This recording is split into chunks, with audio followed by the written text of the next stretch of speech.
The example given in my book, The Furnace of Leadership Development, resulted from the merger of two fire departments with two distinct cultures and set of values. There was an intra-team conflict that created a terrible work environment for one of the firefighters, and I've always wondered why the chief officers allowed that to exist. However, preparing for a merger and dealing with the cultural issues is beyond the scope of this video. So let's look at intra-team conflict that arises from other circumstances. There is nothing wrong with friendly competition between stations, crews, and shifts. However, it does not take much for that competition to turn caustic, toxic, and damaging to the entire organization. Problems are created because of strong personalities, pride, egos, and hurt feelings.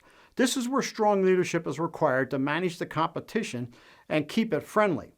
Author and leadership coach John Maxwell says that we live in a world of perfectly imperfect people. That is perfectly true, and regardless of how well people get along, eventually problems will arise that, left unattended, create disunity and distrust. In the fire service, that creates problems in the station and on scene of emergencies.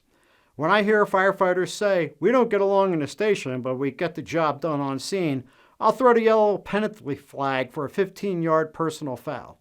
Yes, you might get the job done, but how professional, proficient, and effective were your efforts? Another source of unhealthy team conflict exists across borders between fire departments.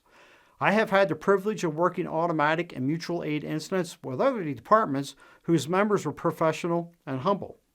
But I have also worked with firefighters and officers from other departments whose noses were stuck up in the air so high the airliners had to fly around them to avoid a collision.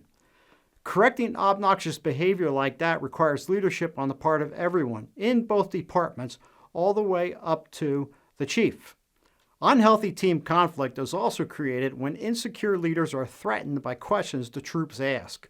Secure leaders have the wisdom and discernment to determine the motivation behind the question.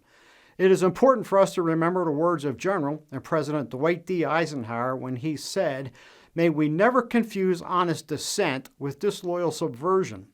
Knowing the difference between honest dissent and disloyal subversion prevents the leader from creating team conflict.